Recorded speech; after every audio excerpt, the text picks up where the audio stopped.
मैं शिव खिची विश्व सेवक समाचार। आज हम पहुंचे हैं ग्राम पंचायत गेहूंखेड़ी पंचायत समिति अकलेरा जिला झालावाड़ के वर्तमान सरपंच है श्रीमान जी राम सिंह जी चौहान। खास मुलाकात के अंदर बात करेंगे जो भी कार्यकाल रहा, कैसा रहा, जनता के प्रति किस प्रकार का जुड़ाव है, और सबसे पहले जानेंगे इनका राजनीतिक परिचय, कहाँ से शुरुआत की। सर नमस्कार।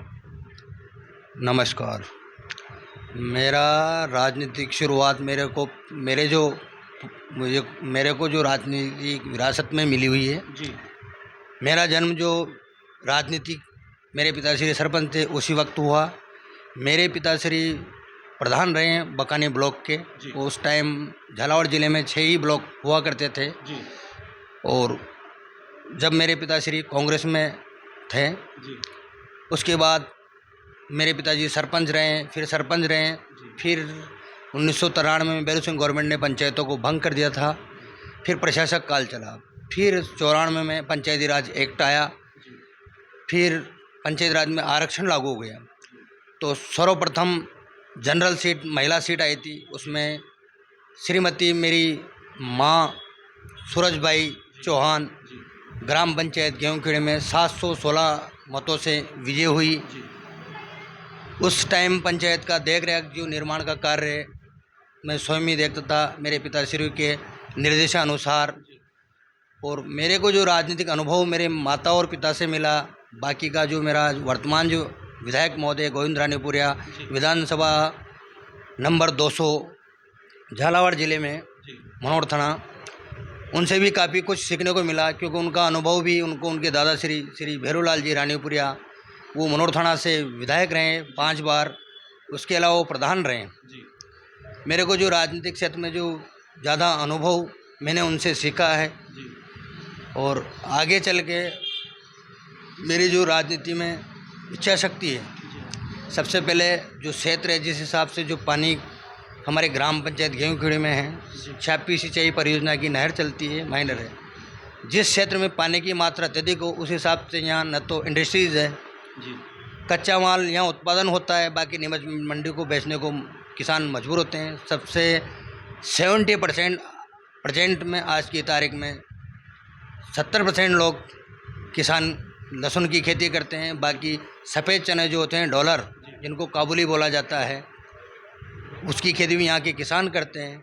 मेरा जहाँ तक संघर्ष है कि किसानों को समय पर पानी मिले, और मेरे यहीं इंडस्ट्रीज़ लगे, जिस जगह पानी होता है वहाँ लोहे की इंडस्ट्रीज़ मिल लगे, गेहूं का मिल लगे, दाल मिल लगे, और पशुपालन मेरा उद्देश्य है। मैं स्वयं किसान हूँ। मैंने स्वयं ने मेरे पास आज 40 छोटे बड़े भैंसे जानवर हैं। बाकी आगे मेरा जो विचार है कि मेरे गांव में दूध का बिजनेस शुरू हो, लोगों को रोज़गार मिले। जैसे सरकार की जो भारत सरकार की जो योजना है महानरेगा, कोरोना काल में मैंने सब लोगों को रोज़गार देने का प्रयास किया। यहाँ तक है कि वो वक्त इतनी विकट घड़ी थी कि इंसान ज़िंदगी और मौत के बीच झूल रहा था, बाहर कहीं काम करने का मौका नहीं मिला। ऐसे विकट समय में मैंने जनता के साथ कंधे से कंधा मिला के मेरे जो सहयोगी रहे हैं, मेरे मेट हुए हैं, चाहे मेरे वार्ड पंच रहे हैं, चाहे मेरे उपसरपंच साहब श्रीमान इंद्रजी गौतम, क्योंकि उनकी पिताश्री भी मेरे ग्राम पंचायत में, मेरी जब माँ सरपंच थी उस वक्त वो सहायक सेक्रेटरी हुआ करते थे। फिर 2000 में जो चुनाव हुआ, जब राधेश्याम जी सेदवाल सरपंच बने, कोर्ट से वो केस जीत गए, तो फिर उनको परमानेंट ग्राम विकास अधिकारी बना दिया गया, और उनका भी कार्यकाल सराहनीय रहा। उसके बाद एसटी की सीट आई, उस टाइम संपत बाई भील ग्राम पंचायत गेहूंखेड़ी की 2005 से 10 तक वो सरपंच रही। उस वक्त मैं निवरोध वार्ड पंच ग्राम पंचायत गेहूंखेड़ी में बना। उसके बाद फिर एससी की सीट आई 2010 में। उस वक्त मैं ग्राम पंचायत में सबसे अत्यधिक मतों से वार्ड नंबर 7 से वार्ड पंच का चुनाव जीता हूँ। और उसके बाद मुझे निवरोध ग्राम पंचायत वासियों ने, वार्ड पंचों ने निवरोध उप सरपंच बनाया। मेरा कार्यकाल 2010 से 2015 तक रहा। मैं हमेशा जनता के बीच रहता हूँ, जनता के लोगों को सुख दुख में साथ रहता हूँ, चाहे वो बीमार हैं, चाहे आर्थिक, चाहे सामाजिक, चाहे किसी भी प्रकार की। मैं मेरे 24 घंटा मैं मेरे जनता को ये आश्वासन दे चुका हूँ जी। कि आप किसी सरकारी कार्यालय के चक्कर नहीं काटोगे। जी। आपको जो भी कार्य करवाना है, आपने सरपंच मुझे बनाया है। जी। सरपंच एक सेवक होता है जी। और सेवक का धर्म होता है कि प्रजा की, जिस जनता ने आपको राजा बनाया जी। उसका समय पे काम करें, सभी को रोजगार मिले। सबसे बड़ी समस्या हमारा गांव जंगल के पास निवास करता है, क्योंकि गांव से 2 किलोमीटर के बाद जंगल पड़ता है। जी। वो बैरागढ़ तक 3 किलोमीटर की सीमा में जंगल आता है। जंगल की जो सीमा है इधर आसलपुर से जी। लेके ये डूंगरगांव की घाटी तक जंगल है। जी। आए दिन चोरियों की भरमार होती है। गांव में विकास करवाना चाहता हूं। बाकी गांव में कुछ कारिंदे हैं जो ताश के पत्ते, जी। जुएं, सट्टों का कारोबार यहाँ होता है। मैंने पहले मीडिया के माध्यम से भी लोगों को अवगत कराया, जी। पुलिस प्रशासन को अवगत कराया, पर पुलिस के भ्रष्ट अधिकारियों ने जी। उस पर अंकुश नहीं लगा पाए। जी।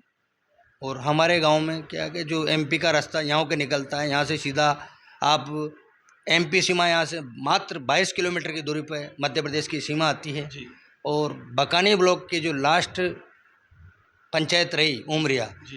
प्रेजेंट में वो अखलेरा पंचायत समिति की ग्राम पंचायत है। उसका लास्ट जो उसका रासव गांव है जी। राकड़ा, जी। वहाँ जाके राजस्थान की सीमा, झालावाड़ जिले की सीमा समाप्त होती जी। है। उसके बाद मध्य प्रदेश की सीमा चालू। जीरापुर तहसील की जी। और जीरापुर ब्लॉक की सीमा चालू हो जाती है राजगढ़ जिले की। जी। और वैसे तो ये मध्य प्रदेश का बॉर्डर का जिला है राजगढ़ भी। जी। वैसे मैं राजनीतिक अनुभव के आधार पर बताता हूँ कि जब ये रोड में, जब बचपन में छोटा था तो इधर पैदल भी लोग आवाजावी नहीं करते थे जंगल की वजह से, कुछ जंगली जानवरों की वजह से आने जाने के साधन नहीं थे। पर वर्तमान में जिस रोड पे जब पहले अखलेरा से झालावाड़ कोटा रोड चलता, जी। उससे भी ज़्यादा ट्रैफिक इस रोड पे चलता है। 24 घंटा गाड़ियाँ मोटर सारी चलती हैं, जी। क्योंकि एमपी से नंबर 2 का नंबर 1 का माल इसी रास्ते से, चोर रास्ता है। जी। क्योंकि सीधा खानपुर से आदमी चलता है तो सीधा अन्या चौराया क्रॉस करेगा, भोरगढ़ चौराया आ जाएगा, जी। NH 52, और सीधा जंटालिया होके या बैरागढ़ से मोतीपुरा होते हुए पाटलीखेड़ा होते हुए उमरिया से एमपी क्रॉस कर जाता है। जी। वैसे मेरा जो अनुभव है, मेरे जो ताऊ जी, क्योंकि हमारा ये जो गांव है ये पैतृक गांव नहीं, हमारा जो पैतृक गांव है जी। वो रामगंज मंडी में भोलू गांव है और उसका पंचायत हेडक्वार्टर बड़ौदिया है। जी। वहाँ मेरे पिताजी के काकाश्री के बेटे सीआई रहे हैं, खेमराज जी चौहान। एक अंकल मेरे थानदार रहे हैं। जी। एक ब्रदर मेरा जो मोड़क गांव में जहाँ मंगलम सीमेंट का प्लांट है, वहाँ सरोज नायडू, जी। उन्होंने इंग्लिश मीडियम स्कूल डाल रखा है। जी। तो उन लोगों से भी कुछ मैंने राजनीतिक अनुभव लिया, जी। इसलिए मैं जानता हूँ कि पुलिस में क्या होता है जी। कि अगर पैसे दो तो थाना मिलता है, पैसे नहीं दो तो थाना नहीं मिलता है। जी। राजनीति में नीचे के नेताओं को दबा दिया जाता है। आज राजनीति में सरपंच बिना पार्टी का नेता होता है। जी। जनता उसको कांग्रेस, बीजेपी सभी पार्टियों को मिलकर लोग बनाते हैं। जी। पर वर्तमान परिदृश्य में जी। राजनीतिक पार्टियों द्वारा, चाहे कांग्रेस हो, जी। तो मैं कांग्रेस के शासन में सरपंच बना, जी। मेरे साथ अत्याचार, मेरे काम पेंडिंग रोक दिए करते थे, पर फिर भी मेरे को अनुभव और प्रशासनिक अधिकारियों ने, जी। रामजीवन जी मीणा जब उस वक्त जिला परिषद में सीओ हुआ करते थे और ब्लॉक में कैलाश जी मीणा BDO हुआ करते थे, जी। उन लोगों ने मेरे को भरपूर सहयोग किया और मेरी ग्राम पंचायत के किसी भी कार्य में उन्होंने अवरोध पैदा नहीं किया। जी। रात दिन जब भी मैंने 24 घंटे में उनको फ़ोन से अवगत कराया तो उन्होंने मेरी सहायता करी जी। कि सरपंच बना जाता है तो किसी राजनीतिक पार्टी का गुलाम नहीं होता है। जी। ऐसा मैंने अनुभव प्राप्त किया, जी। क्योंकि सरपंच सबसे ग्राम पंचायत की निचली सीढ़ी होती है जी। और आज के प्रजातंत्र की सबसे रीढ़ की हड्डी होती है जी। कि ग्राम पंचायत को पावर ऑफ एटर्नी, एक इंतकाल खोलना, मृतक पोती जो भी ज़मीन बेचान क्रेता जी। जो ज़मीन विक्रय करता है और खरीदता है उसका अंतकाल ग्राम पंचायत ही खोलती है। जी। साफ सफाई, लोगों के फैसले, सारी चीज़ें CLG कमेटी में उसको सदस्य बनाया जाता है। जी। पर राजनीतिक देशता के कारण उसके पावर काट दिए जाते हैं। ऐसा मेरा अनुभव रहा है कि जो मैंने संघर्ष किया, जी। आने वाले मेरे साथी नहीं करें, आने वाली नई पीढ़ी नहीं करे कि सरपंच का चुनाव किसी पार्टी के बैनर तले नहीं होता है। जी। पार्टी BJP हो चाहे कांग्रेस, चुनाव होने के बाद ऐसा मतभेद नहीं होना चाहिए। जी। पर कुछ राजनेताओं ने इसका गलत दुरुपयोग करके मेरे को BJP का नेता बता के मेरे साथ बहुत अत्याचार किया जी। और उसी की सजा मैं भोग रहा हूँ। जी। आगे मेरा जो विकास कार्य में मन है जी कि मेरा गांव डबल लेन सड़क से जुड़े, जी नालियाँ बने, ताल तलैया खुदें, क्योंकि ज़मीन का भूगर्भ का जो वाटर लेवल है दिनों दिन नीचे जा रहा है। सरकार की अच्छी मंशा है जी कि कच्चे काम इसलिए देती है सरकार कि पानी का स्टोर बढ़ता जावे। जी जनता मानती है कि सरकार पैसा मुफ्त में जा रहा है, ऐसा नहीं है। जी सरकार 100 साल पहले की सोचती है जी कि आने वाले दिन ऐसा रहेगा कि एक दिन कहते थे कि लोग कुओं में पानी देखा, जी जब खाली बोलते थे हमारे क्षेत्र में खाली और नदी नाला इसमें पानी। जी आज जहाँ भूगर्भ का जल नीचे है वहाँ लोग पानी जो देखते हैं जी वो केवल बोरिंग में देखते हैं जी या पाइपलाइन के जरिए पानी था। प्राचीन काल में ऐसा नहीं था जी कि वाटर लेवल ऊपर था। वर्तमान परिदृश्य में लोग जल नहीं बचा रहे हैं, बिजली नहीं बचा रहे हैं, जी जंगल नहीं बचा रहे हैं। मेरा जहाँ तक मानना है, मैंने स्वयं ने जंगल को स्वयं की रक्षार्थ न काटता हूँ न किसी को जंगल काटने देता हूँ। आज उसमें तेंदू के पेड़ और कल्दी का जो गूंद होता है वो जी ऐसे पेड़ मौजूद हैं जी और जंगल रहेंगे तो पर्यावरण संतुलन बना रहेगा। आज भीषण गर्मी जो पड़ रही है उसी का कारण है कि पेड़ जंगल घटते जा रहे हैं। जी अब लोग अपने कुएं और खेत पे भी ऐसे पौधे लगाएं। मेरे स्वयं के पास 17 बीघे का संतरे का बगीचा है। जी मैंने वहाँ ऐसे कीमती पौधे लगाए जैसे खांखरे का पौधा है, जी महुआ का पौधा है, आंवले के पौधे हैं जी और बिलपत्र के पौधे हैं, कटेल हैं। ऐसे पौधे मैंने वहाँ लगाए हैं जी और अभी वो चल रहे हैं 5 साल से। उन 10-10 फीट करीब उनकी हाइट होगी। कटेल का पेड़ करीब से करीब उसकी आज की तारीख में हाइट होगी 60 फीट। जी ऐसा अशोक का पेड़ लगाया है। और जब तक मैं 20 साल से गौशाला में जुड़ा हूँ, जी मेरे गांव में हमने गांव वालों ने मिलके गौशाला को शुरुआत किया कि गाय भी अपनी माता है जी और गाय कुछ नहीं है तो भी एक पशु है जी जिसका मूत्र, दूध, गोबर, जी एक एक चीज़, चमड़ा, मांस सभी कीमती है। जी हड्डी तक गौमाता की बिकती है। जी मेरे आगे जो सोच है कि मेरे गांव की जो गौशाला 2 साल से रजिस्टर्ड है, जी मेरा सहयोग है कि मेरे गांव ग्राम पंचायत की गौशाला को बाहर के लोग आके विजिट करें, देखें जी कि ऐसा हम सांड तैयार करें जी अच्छी नस्ल में। अभी हमारे पास मालवी नस्ल है, हम अभी 2 बछड़े जी गिर नस्ल के लाएँ। जी कम तो क्रॉस ब्रीड हो जाएगी, वो जो नस्ल होगी वो अच्छी तैयार होगी। जी और गौशाला में मैंने नई जनरेशन को जोड़ा है। जी मेरा एक निवेदन होता है कि जो भी अधिकारी आवे, जी तहसीलदार विजिट करता है, डॉक्टर विजिट करता है, तो मैं तहसीलदार सर से रिक्वेस्ट करता हूँ, सर ये नए बच्चे हैं, जी आप प्यार और प्रेम से इनसे पेश आइए। ऐसा अधिकारी मानते हैं जी और वो भी भरपूर सहयोग करते हैं। जी जब से सरकार बदली है तो मुझे कोई राजनीतिक चुनौती नहीं रही है। जी मैं रात की 12 बजे भी किसी को कॉल करता हूँ, कोई मना नहीं करते हैं। जैसे मेरे जो समाज बंधु, मेरे समाज की महामंत्री हैं, क्षत्रिय किराट महासभा जी भारत, हमारी जो राष्ट्रीय अध्यक्ष महोदय श्री साधना सिंह जी, जी जो हमारे समाज के संरक्षक किराड़ समाज के शिवराज सिंह जी चौहान, जो मध्य प्रदेश के 18 साल तक सीएम रहे जी और उन्होंने जिस हिसाब से लोकप्रियता हासिल करी जी वो आज के सीएम हासिल नहीं कर सकता है। वो आध्यात्मिक, धार्मिक, भौगोलिक सभी प्रकार का ज्ञान उनके अंदर है। जी उन्होंने सभी समाज को, 36 कौम को साथ लेकर सहयोग किया। ऐसे हमारे यूआईटी के चेयरमैन, जो कोटा यूआईटी के चेयरमैन रहे हैं, उसमें राम कुमार जी मेहता जी, वो किसी ज़माने में झालावाड़ कॉलेज के प्रेसिडेंट रहे। जी उस वक्त अटल बिहारी वाजपेयी को उन्होंने मुख्य अतिथि बनाया था। जी उस टाइम मेरे पिताश्री बकानी ब्लॉक से प्रधान थे। जी तो मैंने कुछ यूआईटी चेयरमैन साहब से भी राजनीतिक अनुभव सीखा है। जी और आज के परिवेश वर्तमान में मैं जब रात की 12 बजे भी कॉल करता हूँ जी तो मेरी कॉल को रिसीव करते हैं और मैं मार्गदर्शन जो मांगता हूँ, जो काम उनको बताता हूँ, सामाजिक, आर्थिक जैसा भी, वो मेरे को भरपूर सहयोग करते हैं। जी ऐसा, और वो आध्यात्मिक में है कि गायत्री परिवार से जुड़े हुए हैं, बहुत अच्छा। ऐसा मेरा मानना है। जी वैसे मैं जब प्रेजेंट सरपंच रहा तो मैं शांति धारीवाल जी से भी मिला, क्योंकि मेरे पिताश्री की पहचान उनसे थी। जी तो उन्होंने मेरे लिए कोऑपरेट किया कि बेटा आपने प्रधान साहब का नाम ऊंचा कर दिया, जी आप ऐसे ही बढ़ते रहो।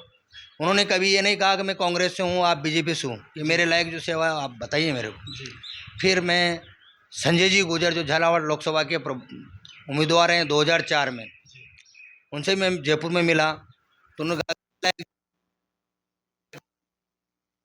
संपूर्ण करो। उन्होंने मेरा भरपूर सहयोग किया। जो मेरे सरपंच साथी, मेरे प्रदेश अध्यक्ष जी बंसीवाल जी, मैं उनसे भी मिला। उन्होंने मुझे आश्वासित किया कि सरकार से बात करेंगे कि एमएलए के 100 बच्चे हो सकते हैं, सांसद के 100 बच्चे हो सकते हैं, वो चुनाव लड़ सकता है। ये पंचायती राज या कर्मचारियों की क्यों नहीं होती है? सरकार जब हिंदू लॉ एक्ट एक कहता है 1956 के जब पंचायती राज एक्ट बना था, तो जब गोद देने के बाद, रजिस्टर्ड गोद देने के बाद उसके संतान काउंट नहीं होती है। फिर भी पंचायती राज एक्ट में कोर्ट ने उसको मान के मुझे निवर्तमान सरपंच बना दिया। अभी कार्यवाहक सरपंच श्रीमान इंद्रमल गौतम कार्यवाहक सरपंच ग्राम पंचायत गेवखेड़ी का है। और जो मैंने विडम्बना देखी है राजनीति में कि अगर सभी सहयोग करके राजनेता अगर भेदभाव नहीं करते हैं तो ग्राम पंचायत का विकास संपूर्ण हो सकता है। क्योंकि ऐसे जैसे मेरे साथी ग्राम पंचायत के हैं, एक बालक से लेके एक वृद्ध ग्राम पंचायत गेवखेड़ी के, वो मेरे को चाहते हैं। और मेरी लोकप्रियता को देखते हुए कि आगे जाके कहीं विधानसभा का चुनाव नहीं लड़ ले या लोकसभा का नहीं लड़ ले तो अपनी कुर्सी को धा देंगे। आज समाज में जातिवाद का बोलाबाला है। मेरा समाज बड़ा, मेरे को आरक्षण मिल जाए तो मिल जाए, जबकि मेरा मानना है कि आरक्षण आर्थिक आधार पर होना चाहिए। हर किसी समाज में गरीब हो सकता है, किसी समाज में अमीर हो सकता है। क्या भगवान के घर से भेद नहीं होता है कि कर्मों के अनुसार इंसान को जन्म मिलता है? बढ़िया भी गरीब हो सकता है, बढ़िया करोड़पति हो सकता है। एक हरिजन गरीब हो सकता है, एक हरिजन अमीर हो सकता है। इस आरक्षण की वजह से देश गुलाम हो चुका था और फिर देश गुलामी की ओर बढ़ रहा है कि जातिवाद का बोलाबाला, ये हिंदू, ये मुसलमान, ये कि जो भगवान राम का मंदिर बनाया था। सरपंच साहब, काफ़ी समय से राजनीति से जुड़े हो आप, बात करते हैं। आपने बहुत अच्छी बात बताई कि परिवार काफ़ी लंबे से जुड़ा हुआ है, काफ़ी सेवाएं की आपने। बात करते हैं गेवखेड़ी ग्राम पंचायत की। सबसे पहला मुद्दा होता है शिक्षा का। कहते हैं ना, शिक्षा एक वो शेरनी का दूध है, जो पिएगा वही दौड़ेगा। बालिक और बालिकाओं की शिक्षा के प्रति क्या विचार थे, और आपके कार्यकाल के अंदर स्कूलों के प्रति आपने क्या कुछ करवाया? मैंने स्कूलों के प्रति सर्वप्रथम कन्वर्जन करके सर्वप्रथम 5 लाख रुपए की इंटरलॉकिंग से शुरुआत करी। उसके बाद फिर मैंने नरेगा डपटेल करा के 10 लाख रुपए की फिर इंटरलॉकिंग करवाई। फिर मैंने गंदे पानी निस्तारण करके एफएफसी से 5 लाख रुपए की इंटरलॉकिंग कराई। मेन गेट से बच्चों को आने जाने में बहुत परेशानी होती है, बरसात में कीचड़ में कैसे बच्चे जाते थे। फिर अथक प्रयास करके डांग योजना में 5 लाख रुपए एक स्कूल अतिरिक्त कक्षा के लिए डांग से सैंक्शन हुए, क्योंकि हमारे यहाँ एसटी के बाहुल्य क्षेत्र है। हमारा पूरा मनोरथना विधानसभा डांग क्षेत्र में आता है। फिर मैंने स्कूल एक संस्कृत उच्च माध्यमिक विद्यालय, उसमें भी 2.5 लाख रुपए प्रशासक फंड से 2020 में लेके उसका छत का इसका काम करवाया, मरम्मत करवाई। 5 लाख रुपए की वहाँ इंटरलॉकिंग करवाई। प्रेजेंट में मैंने डांग योजना से 10 लाख रुपए स्वीकृत करा के अभी 2 अतिरिक्त कक्ष का निर्माण जारी है। मतलब शिक्षा के प्रति काफ़ी अभाव दिया आपने। तो सरपंच साहब, जैसे बात करते हैं